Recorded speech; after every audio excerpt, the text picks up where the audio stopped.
오늘도 믿음으로 승리할 줄 믿습니다. 오늘 주신 말씀을 가지고 소망이 넘치게 하라는 제목으로 함께 은혜를 나누고자 합니다. 오늘은 부활주일 지난 첫 주일입니다. 시간상으로 보면 부활 그 이후인 것입니다. 지난 주일 우리는 부활주일로 보냈습니다. 여러분에게 부활의 의미는 과연 무엇이었습니까?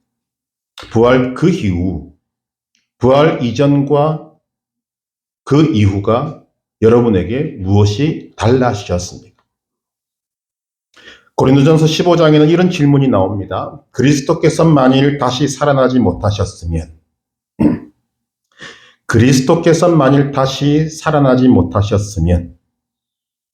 여기에 대한 답을 몇 가지로 주고 있습니다. 우리가 전파하는 것도 헛것이요 또 너희 믿음도 헛것이며 또 우리가 하나님의 거짓 증인으로 발견되리니 또 그리스도께서 다시 살아나신 일이 없으면 너희의 믿음도 헛되고 너희가 여전히 죄 가운데 있을 것이요 또한 그리스도 안에서 잠자는 자도 망하였으리니 만일 그리스도 안에서 우리가 바라는 것이 다만 이 세상의 삶뿐이면 모든 사람 가운데 우리가 더욱 불쌍한 자이리라.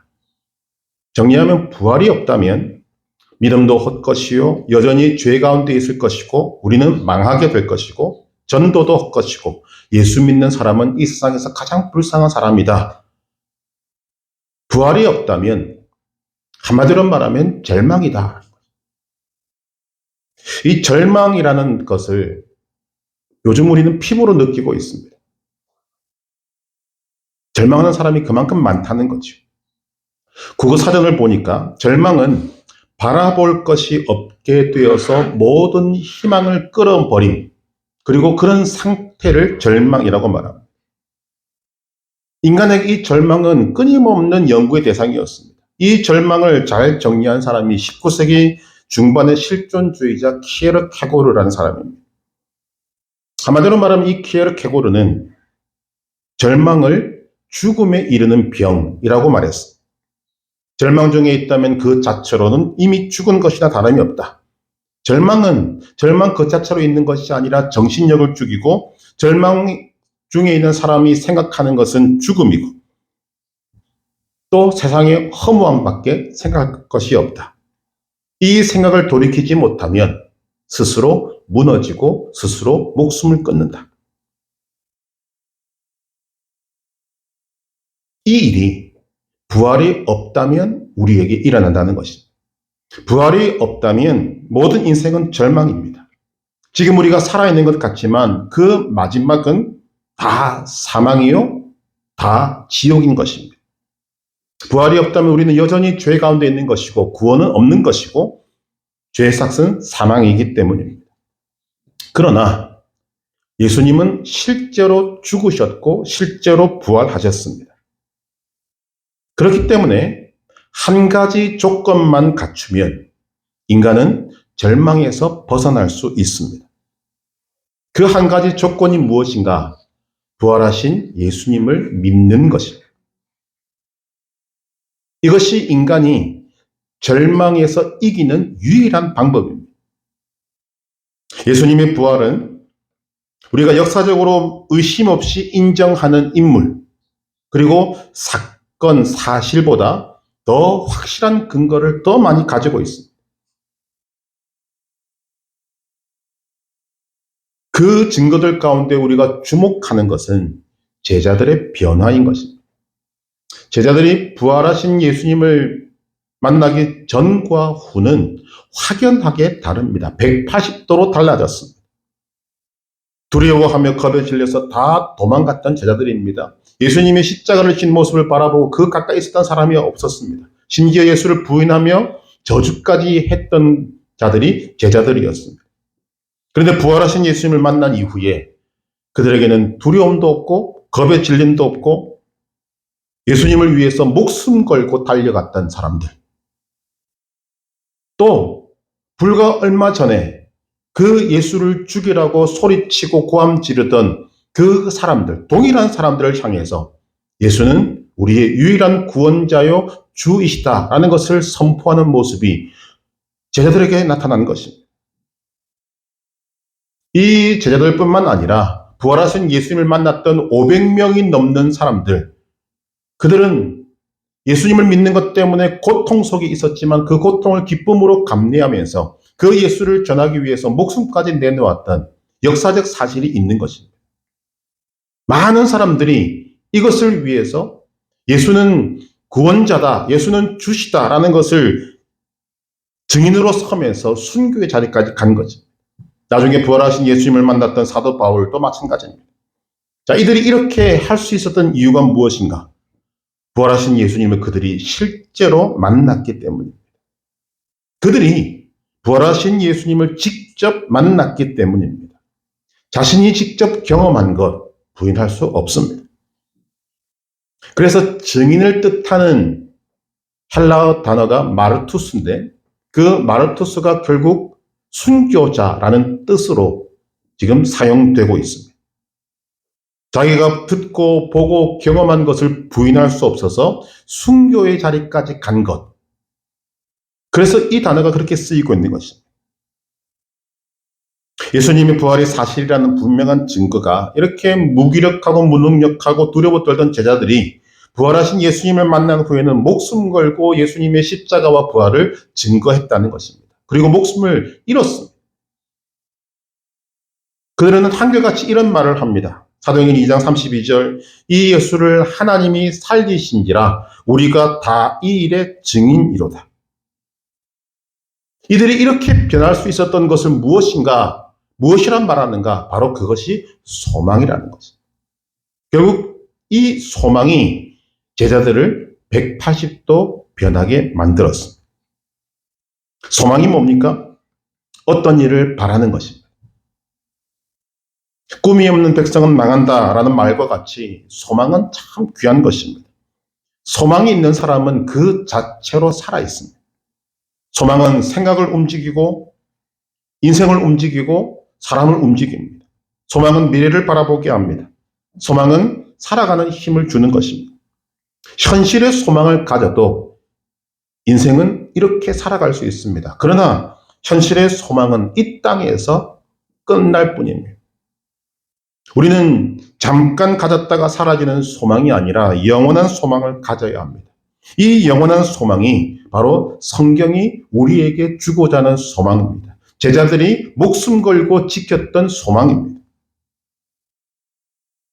성경이 말하는 소망은 단순한 기대나 갈망이 아니라 믿음과 신뢰를 가지고 소망의 하나님을 의지하는 것을 말합니다. 즉 소망은 하나님만이 길이며 진리이시라는 고백으로 바라볼 수 없는 것을 바라보게 하며 꿈꿀 수 없는 것을 꿈꾸게 하는 것을 말하는 것입니다. 오늘 말씀이 그 소망을 말하고 있습니다. 같이 한번 읽어보십시다. 소망의 하나님이 모든 기쁨과 평강을 믿음 안에서 너희에게 충만하게 하사 성령의 능력으로 소망이 넘치게 하시기를 원하노라. 오늘 이 말씀을 생각해 보고자 합니다. 자, 하나님을 어떻게 부르고 있습니까? 먼저 소망의 하나님이라고 말합니다. 하나님은 소망이십니다.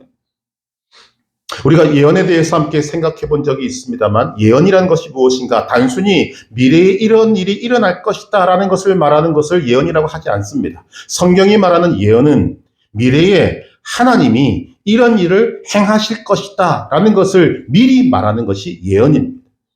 두 단어로 말씀을 드리면 약속과 성취라는 것입니다. 하나님은 말씀하시고 이루시는 분입니다. 이 약속과 성취, 이 부분은 하나님이 우상과 구별되는 아주 중요한 척도입니다. 이사야서에 보면 하나님께서 우상과 우상을 섬기는 사람들을 조롱하면서 하신 말씀이 있습니다. 이사야 41장 21절에서 23절 나 여호와가 말하노니 너희 우상들은 소송하라. 야곱의 왕이 말하노니 너희는 확실한 증거를 보이라. 장차 당할 일을 우리에게 진술하라. 또 이전 일이 어떠한 것도 알게 하라. 우리가 마음에 두고 그 결말을 알아보리라. 혹 앞으로 올 일을 듣게 하며 뒤에 올 일을 알게 하라. 그리하면 너희가 신들인 줄 우리가 알리라. 또 복을 내리든지 재난을 내리든지 하라. 우리가 함께 보고 놀라리라. 이것은 하나님께서 우상과 우상 섬기는 자들을 지금 조롱하는 것입니다. 자, 자칭 신이라고 하는 우상들아, 장차 당할 일을 말하라. 그리고 그것을 말한 대로 이루어 보라. 그러면 우리가 하나님이 너희를 신으로 인정해 주겠다. 그리고 이루어지는 것을 보면 우리가 놀래주겠다. 그런데 그런 일은 절대로 일어나지 않을 것이기 때문에 이런 결론을 내리십니다. 이사야 41장 24절. 보라, 너희는 아무것도 아니며 너희 일은 허망하며 너희를 택한 자는 가증하니라. 예언과 마찬가지 의미로 소망이라는 것도 단순히 미래에 이런 일이 내게 있었으면 좋겠다. 이것이 소망이 아닙니다. 하나님의 약속이 이루어질 것을 믿음으로 바라보는 것을 소망이라고 말하는 것입니다. 특히 우리 그리스도인들의 소망은 우리의 죄를 용서하기 위해 십자가 위에서 죽으시고 부활하신 예수님께서 다시 오셔서 세상을 심판하시고 믿는 자들을 구원하시는 그날을 소망함으로 오늘 이 땅에서 우리가 가졌던 아픔과 상처와 역경과 고난을 인내함으로 기다리는 것, 이 모든 것들을 소망이라고 말하는 것입니다. 이 소망을 가진 사람들은 어떻게 사는가? 결론에서 말씀드리겠습니다만 로마서 5장 3절에서 6절에서는 이 부분에 대한 말씀을 주시고 있습니다. 다만 이뿐 아니라 우리가 환난 중에도 즐거워하나니 이는 환난은 인내를, 인내는 연단을, 연단은 소망을 이루는 줄 알미로다. 소망이 우리를 부끄럽게 하지 아니함은 우리에게 주신 성령으로 말미암아 하나님의 사랑이 우리 마음에 부은 바 됨이니 우리가 아직 연약할 때의 기약대로 그리스도께서 경건하지 않은 자를 위하여 죽으셨도다. 어려운 말씀입니다만 우리가 가진 소망이 부끄럽지 않은 이유는, 이 말은 우리가 가진 소망이 절대로 헛것이 되지 않는 이유는, 다른 말로 우리가 가진 소망이 반드시 이루어질 수밖에 없는 이유는 하나님의 사랑이 죄로 더러운 우리의 마음에 부어졌기 때문에, 우리가 죄인인 상태와는 상관없이 하나님의 사랑이 우리에게 먼저 부어졌기 때문이라는 것입니다. 우리가 소망을 만들어내는 것이 아닙니다. 우리가 어떤 기대를 갖고 있을 수 있는 것이 아닙니다. 우리는 어떤 기대도 할 수 없고 어떤 소망도 가질 수 없고 어떤 것도 꿈꿀 수 없는 자였는데 하나님의 사랑이 너무나 크셔서 우리가 죄인임에도 불구하고 그 위에 하나님의 사랑으로 부으셨다는 것입니다. 그 결과 우리가 어떤 것을 보게 되었는가? 바라볼 수 없는 것을 바라보게 되었다는 것입니다. 죄인인 우리가 꿈도 꾸지 못했던 것이 무엇입니까? 크게 두 가지입니다. 첫째, 하나님의 자녀가 되는 것입니다. 두 번째, 천국에 들어가는 것입니다. 인간이 절망인 이유는 이 두 가지를 이루지 못하기 때문입니다. 그런데 절망밖에 없었던 인간에게 소망이 되어주시기 위해서 하나님은 소망의 하나님이 되어주신 것입니다. 그래서 사도 바울은 지금 하나님을 이렇게 부르고 있습니다. 소망의 하나님.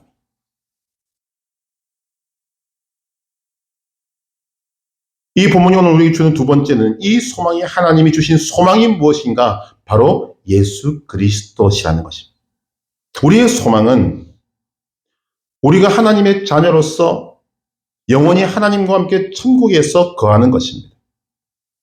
소망은 부활을 바탕으로 해서 하나님만이 우리 인생의 길이며 진리이시며 생명이심을 믿고 다시 오실 주님을 기다리는 것입니다. 그래서 이 소망은 영광스러운 소망이며 영원한 소망입니다. 그런데 그 영원한 소망은 다름 아닌 예수 그리스도라는 것입니다. 골로새서 1장 27절은 말합니다. 하나님이 그들로 하여금 이 비밀의 영광이 이방인 가운데 얼마나 풍성한지를 알게 하려 하심이라. 이 비밀은 너희 안에 계신 그리스도시니 곧 영광의 소망이니라. 이제 우리는 이해되는 것입니다. 제자들이 왜 부활하신 예수님을 만나고 그들의 인생이 완전히 바뀌었는가? 소망의 주님을 만났기 때문에. 소망이신 예수님을 그들이 직접 만났기 때문에. 오늘 우리에게도 이런 예수님을 만날 수 있는 은혜가 있기를 주님의 이름으로 축복합니다. 이것이 우리의 소망입니다. 히브리서 12장 1절 2절을 보면 이런 말씀이 있습니다. 이러므로 우리에게 구름같이 둘러싼 허다한 증인들이 있으니, 허다한 증인들이 있다. 수많은 증인들이 있다. 여러분, 소망은 눈에 보이지 않습니다. 지금 우리 손에 잡히지 않는 것입니다. 그런데 그 보이지 않고 손에 잡히지 않았던 소망임에도 불구하고 그 소망을 향해서 걸어갔던 수많은 믿음의 증인들이 존재한다는 것을 우리에게 알려주는 것입니다.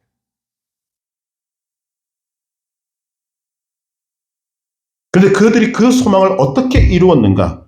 그 다음 말씀을 보면 모든 무거운 것과 얽매이기 쉬운 죄를 벗어버리고 인내로써 우리 앞에 당한 경주를 하며 믿음의 주요 또 온전하게 하시는 이인 예수를 바라보자. 예수를 바라보니 그 힘들고 어려운 인생길을 소망 가운데 걸을 수 있었고 그들은 수많은 증인의 모습으로 그곳에 서 있게 된 것입니다. 이미 수많은 증인들이 소망을 이루었습니다. 우리도 그 소망을 이룬 사람들 중에 들어가게 하는 것이 하나님의 뜻이자 하나님의 소망입니다. 그 소망이 어디에 있습니까? 예수 그리스도. 오직 예수 그리스도 안에만 있는 것입니다. 예수 그리스도가 소망 그 자체이시며 예수 그리스도가 영원한 하나님이시기 때문에 이 소망은 반드시 이루어지게 되는 것입니다. 우리가 그 소망을 가졌습니다. 아니, 소망의 하나님이 우리로 그 소망을 갖게 하셨습니다. 예수님이 소망입니다. 세 번째로 이 소망은 믿음 안에서 가질 수 있는 것입니다. 소망의 하나님의 모든 기쁨과 평강을 믿음 안에서 너희에게 충만하게 하사 성령의 능력으로 소망이 넘치게 하시기를 원하노라. 사람이 이 소망을 가질 수 있는 유일한 길이 바로 믿음 안에 있다는 것입니다. 제자들은 부활하신 예수님을 만났습니다. 500명이 넘는 사람들도 부활하신 예수님을 만났습니다. 그리고 그로 인해서 그들의 삶이 변했습니다. 소망이신 예수님으로 인해서 변한 것입니다. 그들이 부활하신 예수님을 만난 것을 우리는 예수님을 믿음으로 이루어내는 것입니다. 제자들이 500명이 넘는 사람들이 부활하신 예수님을 만난 것과 우리가 오늘 성령이 함께 하심으로 우리에게 부어주셔서 예수님을 믿어지게 하신 것, 이것은 동일한 효과를 나타내는 것입니다. 로마서 10장 10절 사람이 마음으로 믿어 의에 이르고 입으로 시인하여 구원에 이르느니라. 부활의 주님을 만난 것이 예수님을 믿는 것이고 부활의 주님을 만난 것이 하나님을 만난 것이고 부활의 주님을 만난 것이 성령의 역사가 있는 것입니다. 왜 그렇습니까? 고린도전서 12장 3절은 말합니다. 성령으로 아니하고는 누구든지 예수를 주시라 할 수 없느니라.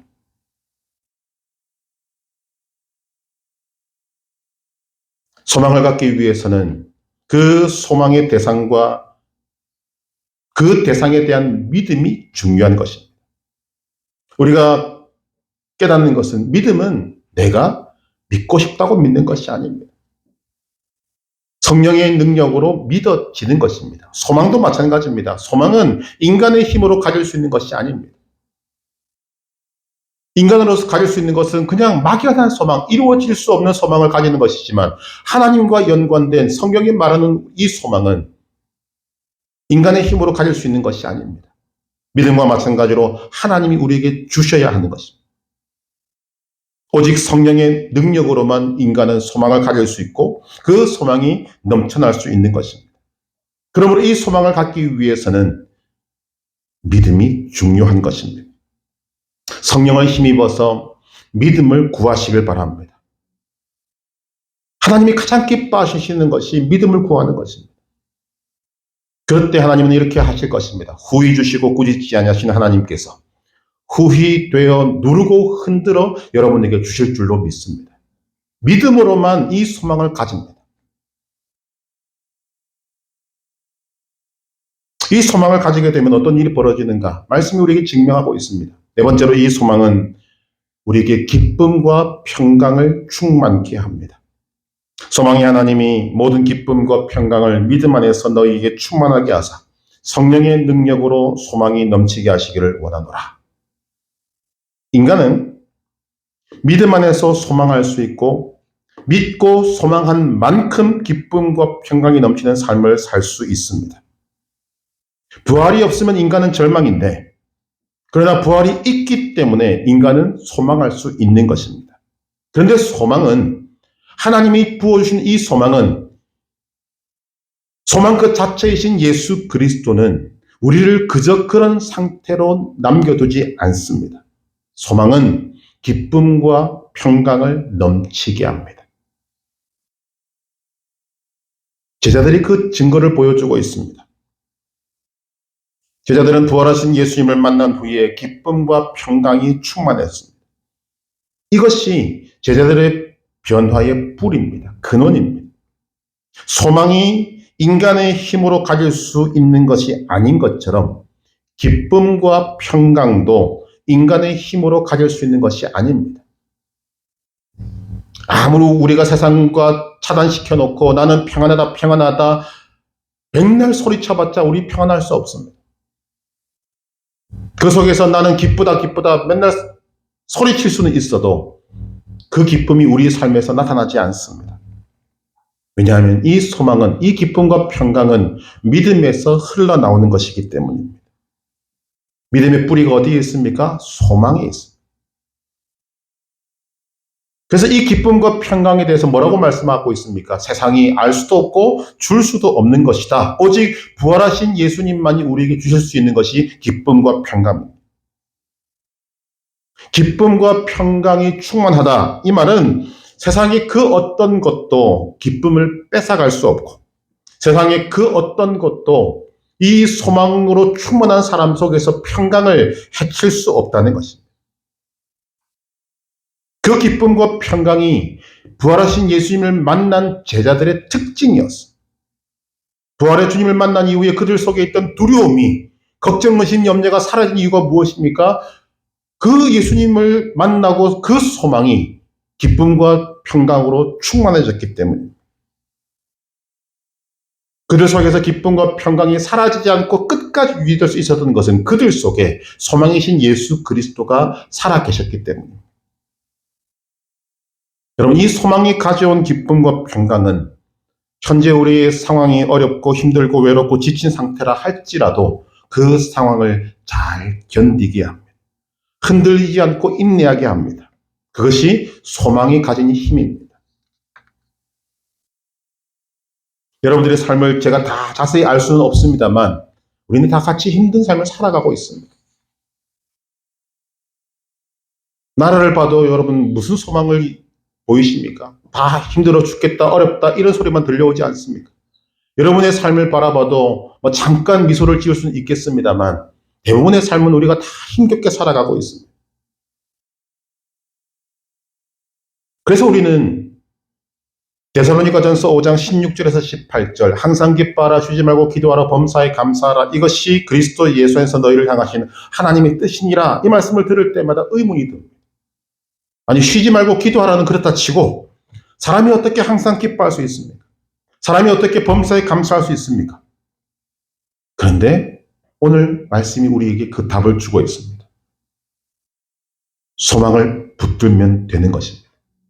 소망을 확고히 붙들면 우리 안에 성령의 능력으로 기쁨과 평강이 충만케 만들어주시는 것입니다.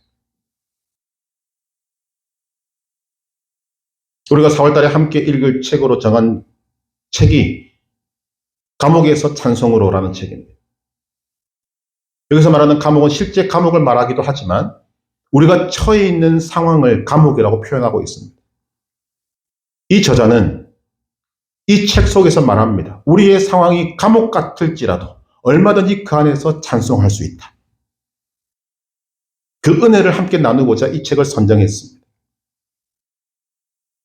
수없이 듣고 있지 않습니까? 바울과 실라가 빌립보 감옥에서 매를 맞고 착고를 차고 감옥에 갇혔을 때 그들이 어떻게 했습니까? 그들은 기쁨의 찬송을 불렀습니다. 슬피 울며 이를 간 것이 아닙니다.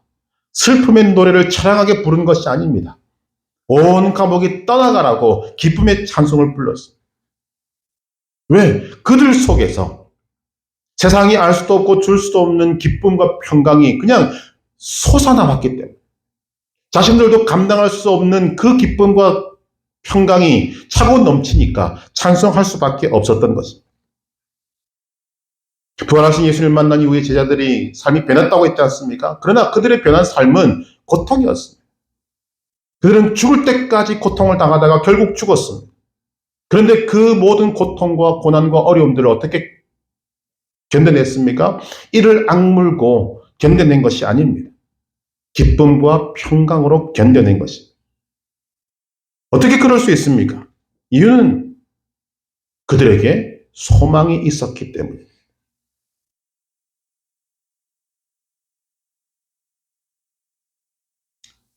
이태리, 로마, 나폴리, 또 프랑스 파리, 튀르키예로 바뀐 터키, 또 소아시아 지역, 그리고 아프리카 지역에 가면 초대교회 성도들이 핍박을 견디다 못해서 모여 살았던 카타콤이라는 곳이 있습니다. 무덤이라는 뜻입니다. 땅을 파고 미로같이 큰 집을 지어놓고 그곳에서 평생 사는 것입니다. 언제 들이닥칠지 모르는 적들의 불안한 상황 속에서도 그들은 그곳에서 기쁨의 찬양을 불렀다고 말합니다. 평강을 누렸다고 말합니다. 왜 그런가? 어떻게 그럴 수 있는가? 그들에게 소망이 있었기 때문입니다. 그들이 가진 이 소망이 너무나도 확실하고 분명했기 때문에 그들은 자신들의 삶이 지금 햇빛도 보지 못하고 평생을 살아가는 그 지하 무덤 카타콤에서 살면서도 전혀 불평하지 않고 오히려 기쁨과 찬송을 부르며 믿음으로 살았다는 것입니다. 주님 다시 오실 그날에 내가 그 앞에 서리라. 이 소망을 붙들고 살았던 것입니다. 여러분, 우리가 가진 소망이 그들과 가진 소망과 동일한 소망입니다. 우리는 동일한 예수 그리스도를 믿고 있습니다. 오늘 왜 내게 기쁨이 없습니까? 우리의 소망이 약해졌기 때문에. 왜 우리에게 평강이 없습니까? 우리의 소망이 약해졌기 때문에. 소망이 없다고는 말씀 안 드리겠습니다. 우리의 소망이 약해졌기 때문에. 그러나 이 소망은 우리 안에서 생수와 같이 흘러나오는 것입니다. 우리가 막을 수 없는 것입니다. 이 소망은 영원히 변치 않는, 영원히 살아있는 소망입니다. 그래서 영생의 소망이라고 말합니다. 디도서 1장 2절은 이렇게 말합니다. 영생의 소망을 위함이라. 누가 말해도 우리의 소망은 천국입니다. 누가 말해도 우리의 소망은 하나님의 자녀가 되어서 하나님과 함께 영원히 그 천국에서 사는 것입니다. 그런데 이 기쁨과 평강이 어디에서 오는가? 우리가 누릴 그 천국의 기쁨이 오늘 이 시대를 살아가고 이 상황에 있는 감옥 같은 곳에서 살아가고 있는 우리에게 그 천국의 기쁨이 이미 전이되는 것입니다. 그 기쁨을 우리가 이 땅에서 미리 누리는 것입니다. 그것이 그리스도인의 특징이라는 거죠.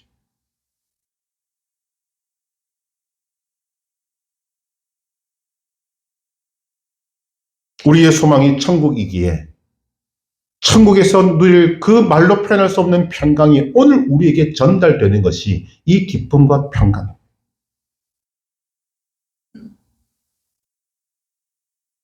그리고 이 소망은 주께서 그 구원을 완성하시는 때, 곧 모든 만물을 주의 통치 아래 온전히 놓으시고 모든 인간을 심판하실 그때, 주 예수 그리스도를 믿는 믿음 때문에 그 성도를 영화롭게 하실 그때에 온전하게 구현될 것입니다.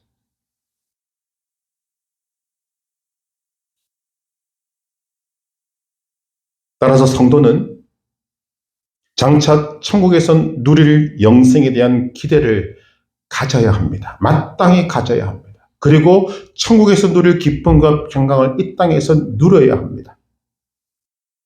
그래서 사도 바울은 이 소망을 하늘에 쌓아둔 소망이라고 말했고 자신은 이 소망 때문에 쇠사슬에 매인받되었다라고 고백합니다.